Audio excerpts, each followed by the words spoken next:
avec Guillaume Bonneau, nous allons vous parler des conseils alimentaires, des conseils nutritionnels dans les Mickey. On fait un duo à la David et Jonathan parce que Guillaume a une compétence certaine, une expertise dans les Mickey, et moi, je dirais une certaine connaissance de la nutrition. Donc, à nous deux, on a fait un petit mix. Sachez que les diapos des 3 sujets sont riches et qu'on va devoir en survoler certaines, mais vous pourrez les retrouver en ligne de toute façon sur le site du CREG dans quelques heures ou quelques jours. Et je remercie Géry Pichot pour cela, qui maîtrise tout cela. Bien.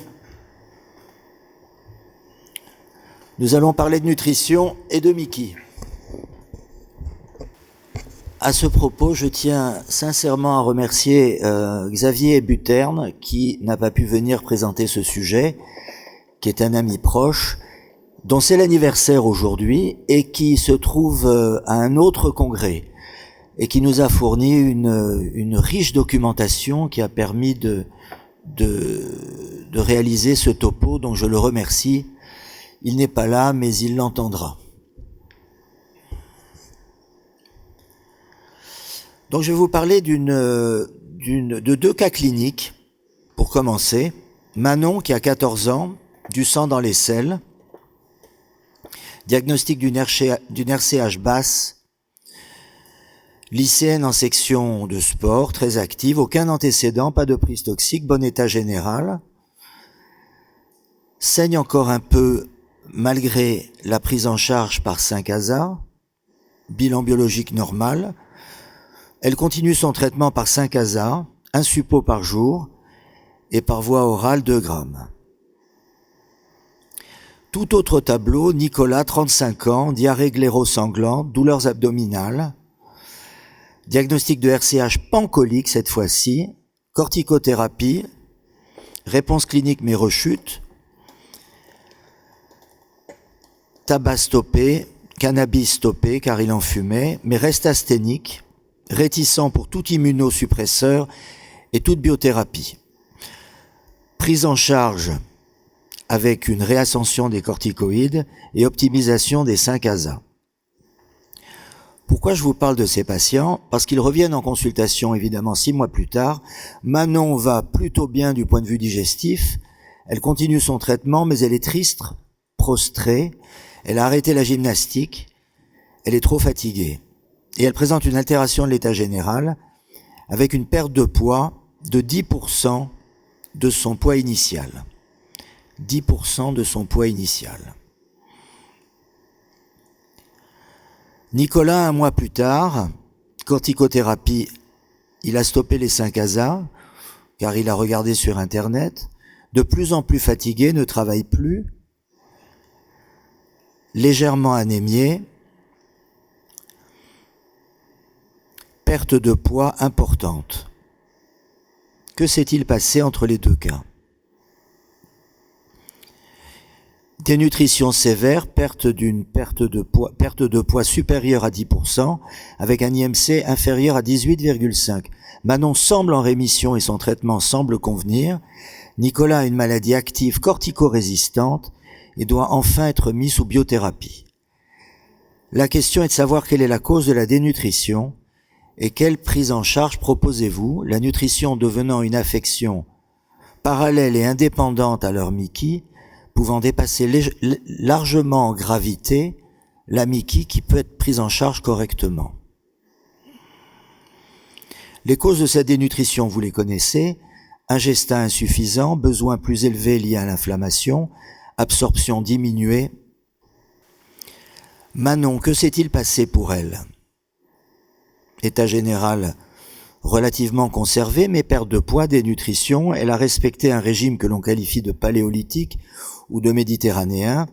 Vous pouvez regarder et détailler la diapo, ce que l'on mange et ce que l'on ne doit pas manger. Nicolas, c'est la réalité. Nicolas a été sur Internet et a vu 13 propositions différentes de régime et de prise en charge nutritionnelle. Il n'a évidemment aucune idée laquelle choisir, et le médecin, qui est un jeune gastro-entérologue dynamique, fraîchement issu de l'hôpital, ne lui propose absolument rien à part la biothérapie et les effets bénéfiques de la biothérapie. Donc la réflexion de ce patient, ce médecin est trop nul. Yel, maintenant il faut dire Yel, paraît-il, n'a même pas un régime à me proposer pour ma maladie inflammatoire. En effet, pourquoi ce médecin ne prescrit pas de régime particulier, ce qu'on appelle les régimes d'exclusion, au cours des maladies inflammatoires? Il ne le prescrit pas parce que on lui a dit il y a des risques de perte de poids avec des régimes de dénutrition qui seront délétères sur la Mickey, il y a des risques de carence, et puis c'est compliqué, c'est contraignant de changer ses habitudes alimentaires, c'est une contrainte, déjà la maladie est une contrainte, on va rajouter une autre contrainte, ça va lui donner des contraintes de vie sociale qui vont être difficiles à maintenir, il faut qu'il cuisine à la maison, faire son alimentation, déjà il est fatigué, on lui rajoute des couches. Et puis, il y a éventuellement des risques, si on le met en crudivore, d'intoxication alimentaire. Voilà. Et souvent, ces régimes sont coûteux, il faut acheter des suppléments alimentaires. Voilà. Donc, c'est toutes ces contraintes qui font que, finalement, quand on regarde les recommandations des sociétés savantes, notamment Eco, eh bien, alors qu'ils ne sont pas récentes, hein, eh bien, même là, encore en 2020, il n'y avait pas de recommandations particulières pour une nutrition particulière dans les Mickey. Alors les choses sont en train d'évoluer très rapidement suite à 2 énormes études que je vais vous présenter qui ont modifié complètement notre vision des choses. Ces études sont certes un peu toutes faites par les mêmes équipes israéliennes, mais elles sont très intéressantes. La première étude, elle a été faite chez l'enfant. Vous allez me dire l'enfant et l'adulte, mais on en parlera après. Chez l'enfant, regardez bien cette étude. Donc dans des Mickey en induction, on leur propose une stratégie nutritionnelle. Vous savez qu'avant, chez les enfants, on proposait, on va appeler un chat, des régimes de nutrition entérale par du modulène. Donc, ils ont évalué pendant 6 semaines une alimentation exclusive par modulène comparée à une alimentation modulène 50% et 50% ce qu'ils appellent un régime d'exclusion dans la maladie de Crohn. Qu'est-ce que c'est que ce régime d'exclusion? Alors il est très caractéristique, vous voyez à droite, vous enlevez les matières grasses animales, vous enlevez les produits laitiers, vous enlevez le blé, vous enlevez les viandes rouges, vous enlevez tout ce qui est additif alimentaire émulsifiant, tous ces fameux trucs qui fragilisent la paroi intestinale, vous ajoutez des fruits et des légumes, et puis vous avez 5 aliments obligatoires consommés quotidiennement, du blanc de poulet, 2 œufs, 2 bananes, 1 pomme et 2 pommes de terre qui ont été refroidies pour l'amidon non modifié. Alors donc il y a cette première phase où on va comparer nutrition entérale versus moitié nutrition entérale et moitié régime d'exclusion. Le but c'est de voir est-ce qu'il y aurait une meilleure, d'abord comparer l'efficacité, et est-ce qu'il y aurait une meilleure tolérance que cette nutrition entérale exclusive qui, on le sait, est difficilement tolérable. Et ensuite, il y a cette deuxième phase qui est aussi très intéressante. Au-delà des 6 semaines, ils disent « Ok, on ne peut pas tenir avec du modulène au-delà de 6 semaines, c'est intolérable. Donc limitons le modulène à 25%. » Et on a 2 bras. Le bras où le mec, il remange normalement, et l'autre bras où on met toujours cette alimentation anti-inflammatoire d'exclusion. Donc voilà les résultats. Les résultats de la première phase, des 6 semaines, ils sont très intéressants. C'est aussi efficace d'avoir une alimentation entérale partielle avec ce régime d'exclusion qu'avec la nutrition entérale exclusive. Et par contre, comme on s'en doutait, le fait de mélanger une alimentation normale et une alimentation entérale, entre guillemets artificielle, améliore énormément la tolérance. Donc ça, c'était un objectif, puisque vous voyez que la tolérance à gauche, on passe de 70% de bonne tolérance à 100% de bonne tolérance. Ensuite, deuxième idée, vous voyez sur le diagramme de droite, c'est très intéressant. Je vous ai dit la deuxième phase entre 6 et 12 semaines. Dans un groupe, on refait manger normalement l'individu et dans l'autre groupe, on lui donne cette fameuse nutrition d'exclusion. Et vous voyez la calprotectine en gris? Eh ben, dans le groupe où on le fait remanger normalement, c'est à droite, excusez-moi. Dans le groupe où on le fait remanger normalement, la calpro remonte à 1500 en moyenne, alors que dans le groupe où il mange toujours ce régime d'exclusion, la calpro continue à baisser. Donc il y a un effet de maintenance du traitement sur 12 semaines. Ça, c'est vraiment très intéressant. Alors, donc vous voyez, quand on regarde finalement au bout de 12 semaines, eh ben, la nutrition entérale plus ce régime exclusif fait mieux que la nutrition entérale exclusive à cause de cette punition par la reprise d'une alimentation normale. Alors ça, c'était chez l'enfant. Qu'en est-il chez l'adulte ? Eh bien, ils viennent de nous présenter à l'ECHO 2021 les résultats d'une étude chez l'adulte, où là, ils sont même allés plus loin. Ils ont dit, on va comparer ce fameux régime d'exclusion plus nutrition entérale à un régime d'exclusion seul. Là, il n'y a plus de nutrition entérale. OK ? Eh bien, qu'est-ce qu'ils regardent ? En résumé, donc ça, c'est une étude sur 24 semaines. Au bout de 6 semaines, ils ont 60% d'efficacité globalement dans les deux groupes. On est dans 60% d'efficacité. Hein. C'est aussi efficace qu'une biothérapie.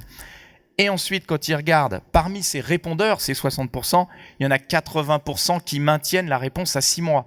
Donc en plus, on est dans une stratégie de maintenance. Voilà, donc c'est vraiment très intéressant. Et quand vous voyez la cicatrisation muqueuse était observée dans 40% des cas, c'est mieux qu'une biothérapie. Je vous rappelle qu'une biothérapie, c'est 20% à 1 an. Donc à méditer quand même.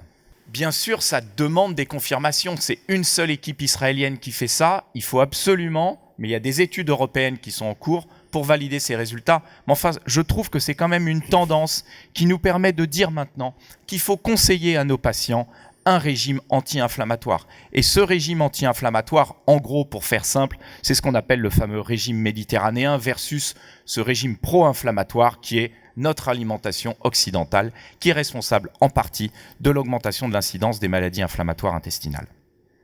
Alors c'est quoi ? Qu'est-ce qui se passe en fait quand on regarde ? C'est ce fameux concept d'immunonutrition.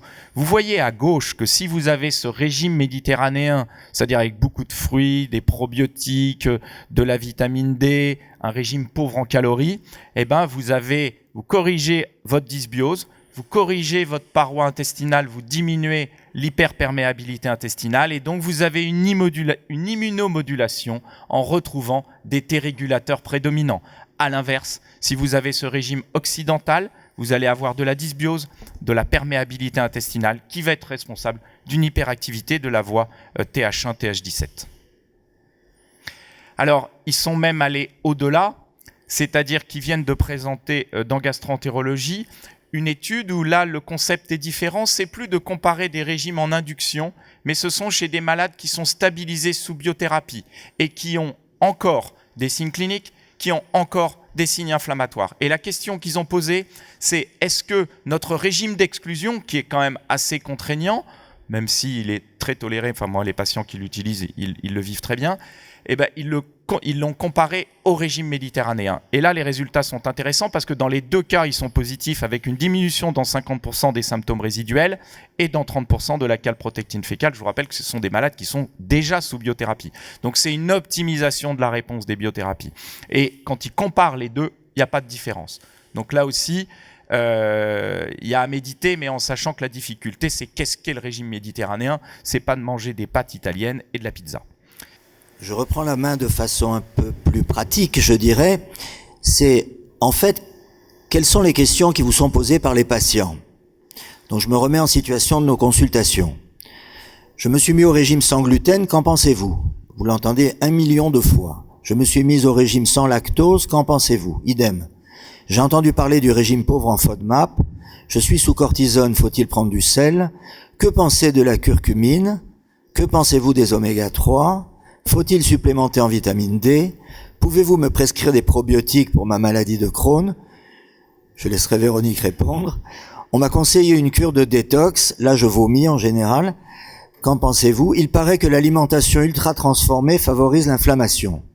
C'est exactement ce que tu viens de dire, Guillaume, et c'est ce qu'il faut retenir finalement. Régime sans gluten et maladies inflammatoires, qu'en pensent les patients ?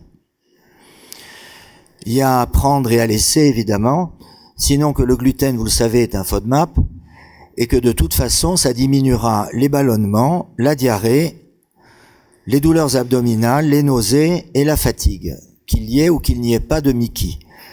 Donc, on note que 65% des patients notent une amélioration de leurs symptômes, et près de 40% disent avoir moins de poussées ou de poussées moins sévères. Je ne pense pas que cela agisse véritablement sur l'inflammation et les Mickey, mais tout simplement sur le comportement fonctionnel et microbiotique de l'intestin. Régime végétarien et ou sans gluten, aucun intérêt de ces régimes qui aggravent la qualité de vie et augmentent l'anxiété des patients. Ça devient une véritable prison et la jolie rousse là sur la diapo, je doute qu'elle suive ce genre de régime. c'est une véritable prison alimentaire qui est insuivable. Régime sans lactose. La question est posée souvent. Soit ils ont peu de lactose et beaucoup de calcium, soit ils ont beaucoup de lactose et peu de calcium. Donc c'est un choix. Ce qui est vrai par contre, c'est que les aliments ne sont pas tous égaux en termes de tolérance du lactose, par leur composition, en particulier leur texture et l'association à d'autres aliments. J'en veux pour preuve la vitesse de vidange de l'estomac, qui fait que l'envahissement du duodénum par du lactose liquide, du lait, est beaucoup plus mal toléré que du lactose solide ou semi-solide, comme les fromages. Donc exclure temporairement les aliments les plus riches en lactose, mais je dis bien temporairement. Le régime pauvre en FODMAP, vous connaissez la difficulté de ce genre de régime à suivre. C'est un peu comme le gluten, qui est un FODMAP. Ça améliore effectivement les troubles observés chez ces patients, mais sans effet véritablement thérapeutique, je dirais, sur les Mickey. Le régime sans sel sous corticothérapie, prévenir l'hypertension artérielle et l'apparition d'œdème des membres inférieurs, c'est la théorie de ce qu'on a appris lors de nos études. En vérité, il n'y a pas d'indication à un régime sans sel sous corticothérapie. Sinon, il faudra discuter effectivement s'il existe des pathologies associées telles que l'hypertension artérielle, l'insuffisance cardiaque et l'insuffisance rénale. Là, effectivement, une restriction en sel sera justifiée. Alors ça, lors de mes nombreux voyages aux États-Unis, je peux vous dire que c'est une réalité. Des véritables supermarchés de vitamines, de compléments alimentaires, de probiotiques. C'est impressionnant. Que choisir? Alors, vous parlez de la curcumine. Et à ce propos, à ma droite, j'ai Jean-Christophe Létard qui pourra répondre à vos questions sur la question, car il est très compétent en la matière. On lui attribue énormément de qualités qui sont énumérées là. Je n'ai pas compétence pour les détailler, sinon qu'effectivement, je ne pense pas que vous vous fassiez du mal en prenant. Les oméga 3, idem. Ils pourraient être efficaces par contre dans la prévention de la rechute de la RCH, ce qui là présente un intérêt certain. Vous voyez les études qui ont été faites. La prise de ces oméga 3 lors de RCH en rémission clinique et endoscopique avec une calprotectine encore élevée permet d'éviter les rechutes. La supplémentation en vitamine D, bon, on est tous carencés en vitamine D, vous le savez, même ceux d'entre nous qui habitons au soleil dans le sud. Mais la corticothérapie et les maladies inflammatoires aggravent les choses et une supplémentation peut effectivement prévenir l'ostéopénie et l'ostéoporose, c'est toujours bienvenu. Les probiotiques, je laisserai Véronique en parler tout à l'heure, mais en titre, je dirais simplement qu'ils permettent une inhibition des entérobactéries pathogènes, une amélioration de la barrière intestinale et une immunomodulation. Les plantes, de très nombreux candidats ont été étudiés, et pareil, Jean-Christophe pourra répondre à vos questions sur le sujet. Il a une expertise là-dessus que peu d'entre nous avons. Donc je suis sûr qu'il pourra y répondre. J'ai retenu simplement en bas le cannabis et l'huile de CBD qui, sans étude recevable à ce jour, montre un effet anti-inflammatoire et sédatif qui, à mon sens, peut avoir une utilité dans ces maladies et dans les poussées. Donc on passe véritablement de l'anecdote à la thérapeutique dans l'utilisation de cette huile de cannabis. Le jeune, je laisserai la parole à Guillaume à nouveau, qui a une véritable expérience en la matière. Non, on va aller vite sur le jeûne thérapeutique médicalisé, mais il y a probablement un intérêt du jeûne à condition de très bien l'encadrer médicalement et de faire très attention à la dénutrition des Mickey. Pour simplifier, il y a visiblement un effet qu'on appelle combo lié à la restriction calorique qui a un effet anti-inflammatoire reconnu, et via le jeûne qui par le switch métabolique entraîne un empowerment émotionnel et associé à l'activité physique a des bénéfices. Donc en fait c'est une prise en charge globale holistique, c'est jeûne médicalisé, mais j'insiste sur le fait que ça doit être impérativement médicalisé dans le cadre des Mickey et source d'études. Donc il y a une étude qui a été publiée aux États-Unis où ils font du jeûne médicalisé, mais c'est des substituts alimentaires qui apportent les 500 calories quotidiens. Alors, les patients concernant la nutrition, vous savez, maintenant sont extrêmement informés et publient des livres. Et puis arrive, ça c'est une patiente en effet qui est assez connue sur les réseaux sociaux. Et voyez ce qu'elle dit: j'en veux à tous ces géants de l'agroalimentaire de nous empoisonner sans pitié. Et aux médecins, on s'en prend plein la tronche, de ne pas ouvrir le dialogue avec leurs patients et de les considérer, je ne pense pas que ce soit vrai, mais en tout cas c'est comme ça qu'ils le vivent, comme un côlon, un sigmoïde ou une ulcération. Donc voilà ce qu'on nous dit. Bon, maintenant les choses qui font peur, effectivement. Les additifs alimentaires, je pense que je n'ai pas besoin de vous rappeler leur toxicité. La maltodextrine, les carragénanes, la carboxyméthylcellulose. Vous voyez en bas l'appauvrissement de l'épaisseur muqueuse et l'appauvrissement du microbiote. Les alimentations ultra transformées qui sont associées à une augmentation du risque de maladie de Crohn. Alors j'ai été étonné de découvrir dans les documents qui m'ont été fournis par Xavier que cette alimentation ultra transformée augmentait le risque de maladie de Crohn, mais n'avait pas véritablement d'effet sur la RCH.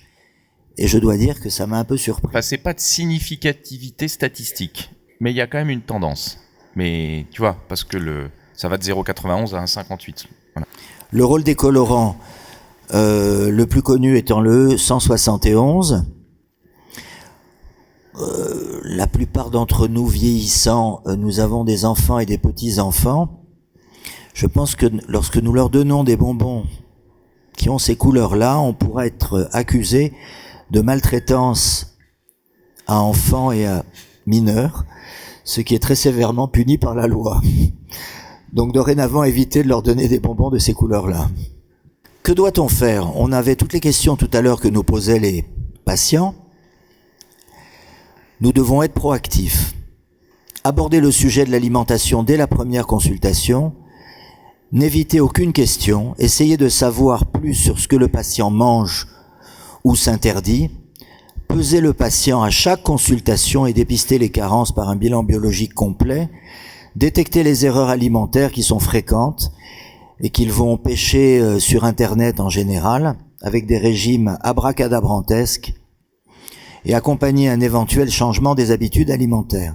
Donner des conseils de bon sens, les personnaliser, privilégier l'alimentation plaisir plutôt que l'alimentation sanction, c'est très important, adapter les conseils à l'état digestif du patient, se faire aider par des outils qui sont fréquemment proposés par certains laboratoires et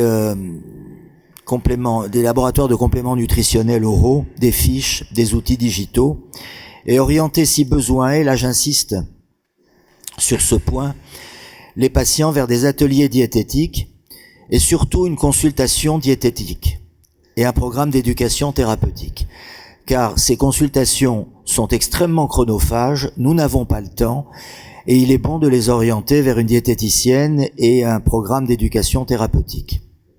Les conseils généraux: écoutez votre corps, bien sûr, identifiez les aliments qui déclenchent les symptômes, couvrir les besoins, limiter la viande rouge et préférer la viande blanche, augmenter le poisson, je dis des vérités là que vous connaissez. Cuisez avec de l'huile d'olive, limitez les sucres raffinés et les bonbons, limitez les aliments transformés, augmentez les fibres, fruits, légumes, corrigez les carences en vitamines et micronutriments, et faites-vous aider, je le répète, par une diététicienne ou des documents qui sont facilement accessibles et proposés par les laboratoires. Alors finalement, est-ce qu'on n'en arrive pas à ce fameux healthy lifestyle ?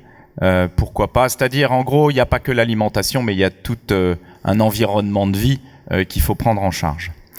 Donc en effet, c'est ce fameux concept de prise en charge globale. C'est-à-dire qu'on vous a démontré les bénéfices d'une nutrition d'un régime méditerranéen au long cours et éventuellement de régime d'exclusion à condition qu'il soit validé comme celui de Levin, dans des phases initiales de poussée inflammatoire. Mais on n'a pas le temps d'expliquer la nutrition et donc il faut qu'on délègue ça. C'est pour ça qu'on a créé cette plateforme Livodoc sur lequel il y a toutes les recommandations nutritionnelles pour éduquer le patient. Bien sûr, ça peut s'associer à des supports de consultation physique.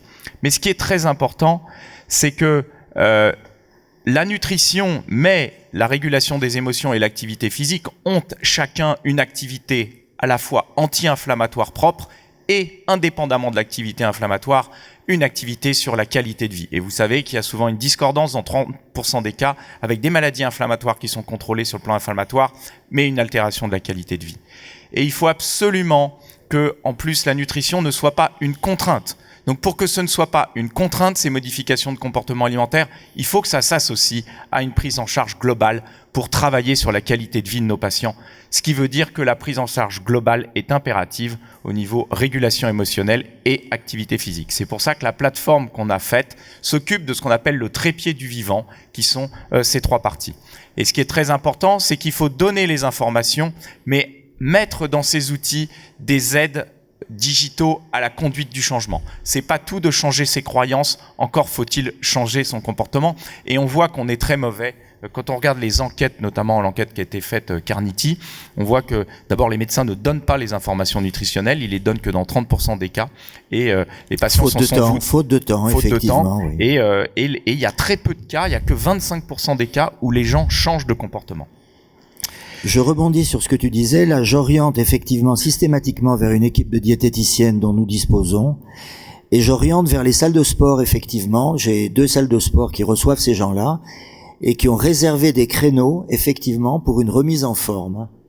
Donc cette prise en charge globale dont tu parles, effectivement, doit être respectée. Et ça a un coût. C'est ça qui est bien difficile. Donc finalement, pour notre pratique, pour résumer dans les MICI, je crois que maintenant, la prise en charge d'un malade qui a une MICI doit impérativement être globale. On doit aller au-delà du traitement. Je crois que c'est vraiment une erreur de ne pas le faire maintenant. Il faut ouvrir notre rôle de médecin, c'est d'ouvrir le dialogue, d'écouter pour parler de ces sujets-là et d'envoyer notre patient vers un accompagnement thérapeutique au-delà du médicament. Et même s'il faut du support physique, le digital vraiment nous apporte beaucoup d'informations vers le patient pour qu'il change ses croyances et qu'il aille dans un autre mouvement. Je vous remercie de votre attention. Merci Guillaume. On a largement dépassé l'horaire, donc je pense qu'il y a la place peut-être pour 1 ou 2 questions brèves. Et si ça n'est pas le... Si... Donc tu nous as dit qu'il fallait conseiller une consultation diététique. Le problème, c'est la formation des diététiciens, je suppose, qui est très hétérogène. Donc comment est-ce que tu... On a la chance d'avoir une équipe de diététiciennes qu'on a formée pour le bariatrique. On a fait un réseau bariatrique qui est très performant, je pense. Et on les a formés à des sous-spécialités de leur profession, la prise en charge des opérés bariatriques et la prise en charge des MICI, qui n'ont rien à voir évidemment, mais on les a forcés un petit peu à s'intéresser à ces affections, aux carences liées soit à la bariatrique, soit au MICI, et à prendre en charge ces patients avec les conseils adaptés. Donc on leur a demandé de se former un petit peu, elles ont mis du cœur, et voilà, tu as la réponse. Oui, la prise en charge multidisciplinaire, on est tous d'accord sur ça, sauf que ça a un coût. Quand on parle de diète, la consultation n'est pas gratuite, le coach sportif c'est pareil. Alors est-ce que quand tu les envoies, ils y vont? Et comment tu fais en pratique? Parce que c'est pas si évident. Est-ce que je peux ne pas te répondre, s'il te plaît? Parce que c'est un vrai problème. En plus, dans ma région, qui n'est pas spécialement favorisée, il y a une consultation, 2 peut-être chez la diététicienne. Le sport, ils en font déjà ou pas. S'ils en font, très bien. S'ils n'en font pas, ils adhèrent difficilement. Mais je leur distribue la bonne parole. Oui, bon. Le digital, c'est gratuit. Ouais. Voilà. Pour rebondir là-dessus, donc tu disais que donc Guillaume montrait les études sur en cas de poussée de régime qui était conseillé, mais quand dans une poussée ils sont en diarrhée chronique, proposer un régime méditerranéen, est-ce que ça aggrave pas les choses, au contraire? Et puis l'autre question, les compléments alimentaires, dans la dernière diapositive, on disait qu'il fallait des compléments alimentaires parce qu'ils étaient souvent carencés. Ça coûte très cher également, ça. Comment ils font, les patients? Ils abandonnent pas au bout de 2 boîtes qu'ils vont acheter à 70 € la boîte? Alors pour répondre à ta première question, en fait, mais ce qui est quand même rare maintenant, hein, une maladie de Crohn qui a une énorme poussée avec des diarrhées très invalidantes, c'est quand même maintenant, on agit un petit peu en amont et on a quand même rarement ça. Dans la RCH, la nutrition a quand même moins d'impact, mais dans la maladie de Crohn, si tu mets le régime d'exclusion que j'ai présenté, non, ça n'aggrave pas la symptomatologie digestive. Mais c'est sûr que si ton malade il a des fistules et qu'il a une sténose préocclusive du grêle, tu vas pas lui donner ce type de régime. Mais c'est pas les malades qu'on voit le plus souvent maintenant. Hein. C'est la prise en charge des Mickey il y a 20 ans. Hein. Ça a quand même beaucoup changé maintenant. Bon, stop.